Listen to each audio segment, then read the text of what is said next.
From some guys still playing the game to some guys who have already hung it up, every card I have for you this week is from a legendary career. And I'm here to tell you which cards to buy, sell, or hold. This is The Forecast.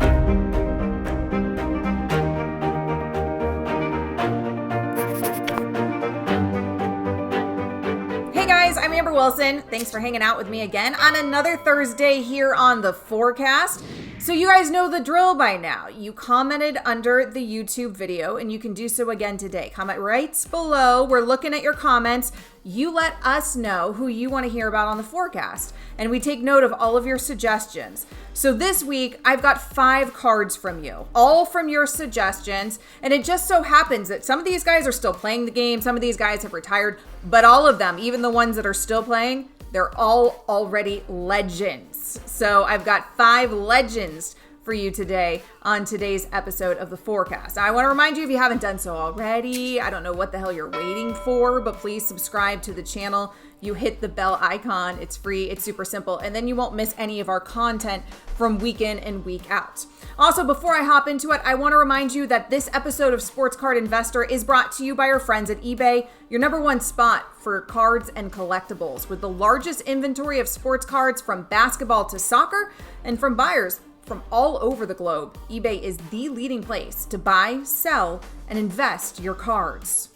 So let's hop right into things. And Jake's Breaks wants to hear about Albert Pujols. Now, of course, Albert Pujols is very topical right now because the Los Angeles Angels just released him. I don't know what Pujols is doing. I mean, a legendary hitter. We know he signed that 10-year, $240 million contract. He was towards the end of that contract. 41 years old. When he hit his 40s, that contract didn't look so good. But there was a reason he got handed that contract almost a decade ago. I mean, we are talking about an absolute legendary hitter and, of course, a future Hall of Famer. I don't know what he's doing, though, at this point, because he hasn't officially said he's retiring. And it is possible. I think we all assume because he's 41, and man, he was not the player he used to be. I mean, he was a shell of the player he used to be. And we were all surprised somehow watching him at the end, or seemingly the end of his career here at 41, not be so good, which is funny because, of course, I mean, not everybody can go out on top. Not every MVP caliber player here can go out as that. Most people age, and certainly most people in professional sports age by the time they're in their 40s. I think there's a bit of a Tom Brady effect here where we forget that people actually age. And Albert Pujols has definitely done that. But nevertheless, he could still wind up playing baseball again because he could get picked up here by another team. He hasn't officially said that he's going to retire. And that other team, I believe, only has to pay a prorated portion of a vet minimum salary. So it's entirely possible that somebody takes a flyer, I guess, on Albert Pujols. So we're still waiting to see what happens. Either way, the dude is a legend, future Hall of Famer. And so let's take a look at what's happened with his cards, because I think it's interesting, actually, and I'm glad Jake's Breaks requested that we talk about him. Because when you pull the last 7 days for Pujols cards, and we're doing that, of course, because of this news from the Angels, there hasn't been much movement at all. In fact, his cards are up just about 8% over the last 7 days, so there's not much movement since this Pujols. Maybe he retires, maybe he doesn't, but we're never going to see him as a Los Angeles Angel again. But let's take a look at what's happened here with his cards over the last year. And there has been movement. Let's start here with Albert Pujols' 2001 Topps Chrome Traded Base. Now this card is up a whopping 546% over the last year. If we take a look at his 2001 Topps Traded Base PSA 10, that card's up 246% over the last year. And finally, if we check out Albert Pujols' 2001 Upper Deck Base, that card is even up 176% over the last year. So if we look at 365 days worth, the hobby has been kind to the value of Albert Pujols' card. They certainly have gone up and up and up in value. So Geoff, at this point, I don't know if Pujols is officially retired, at least at the time of taping. I don't know where he's going to be, but I do know that he is a legend already in that game. What do? Do we buy, do we sell, or do we hold? He hasn't batted above 245 in the last 5 seasons. So it was time for this guy to hang it up. Now, I don't want to diminish what an incredible player he was for the first half of his career. He was playing at an all-time great level the first half of his career, but it has been really downhill recently. So what now if you have Pujols' cards? Look, maybe he gets signed by another team. It would be a feel-good story if he goes back to St. Louis. If that happens, that probably gives his cards a temporary bump just because of the feel-good story around it.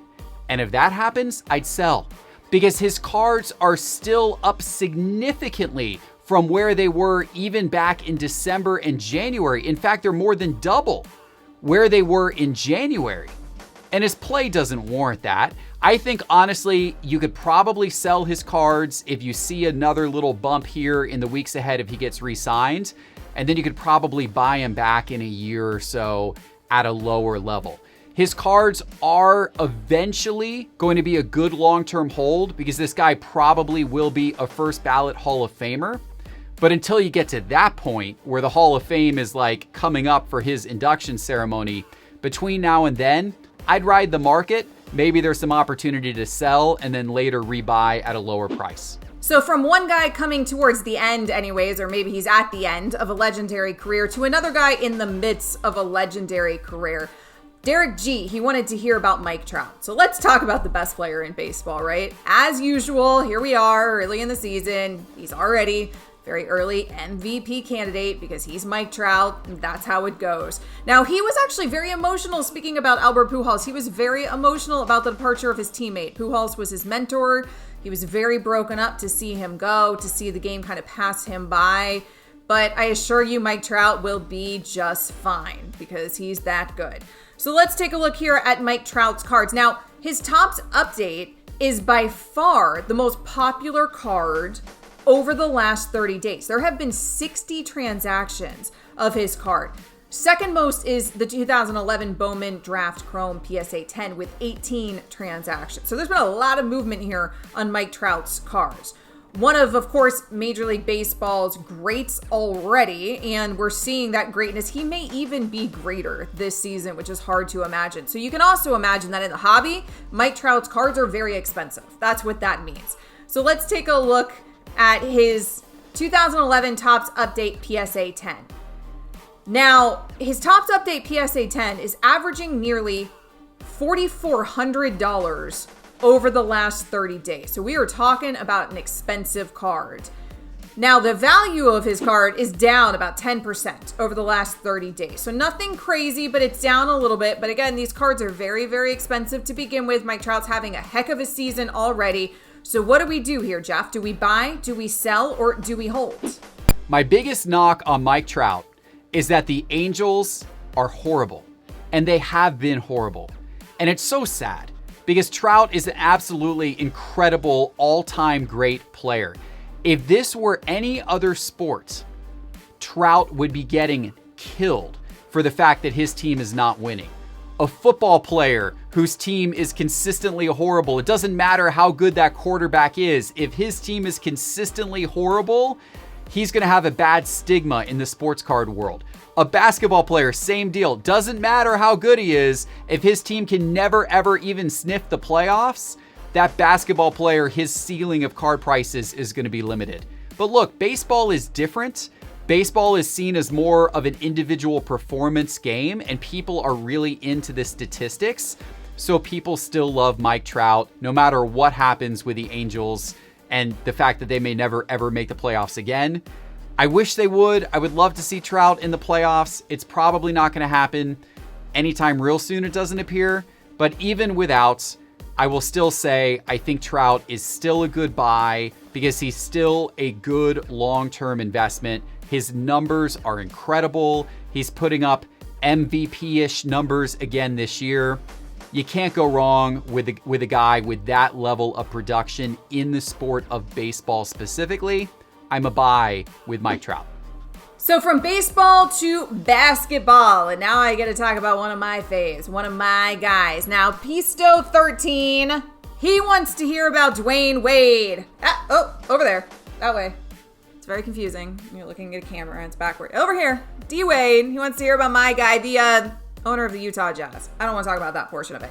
He also wants to hear about Melo. So thank you for those suggestions, Pisto13. Let's go ahead and get into some basketball talk. I'm going to start with D Wade. Now, I mentioned that's my guy because, of course, I'm a big Heat fan, legendary Heat shooting guard. He retired after the 2018-2019 season.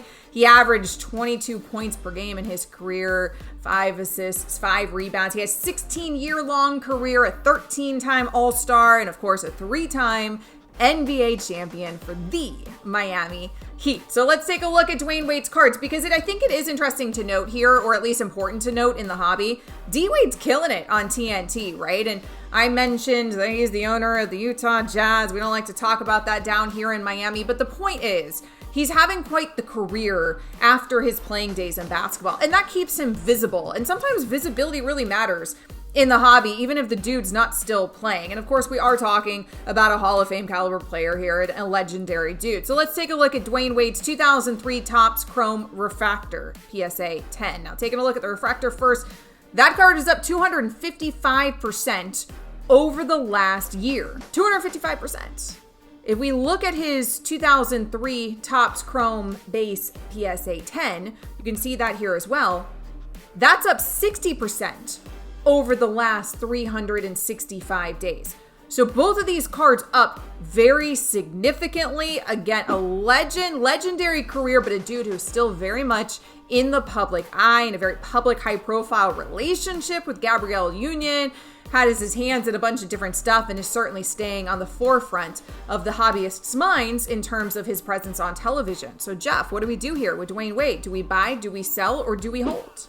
I am a big buy on Dwyane Wade. In fact, so much so that you might have seen my video from the Miami Card Show about a week ago where I traded a 15-year-old a couple of really big cards to get a 2003 Topps Finest Dwyane Wade refractor in PSA 10. I really wanted that card, and I was happy to trade for it. And the reason why is I think Dwyane Wade cards are undervalued.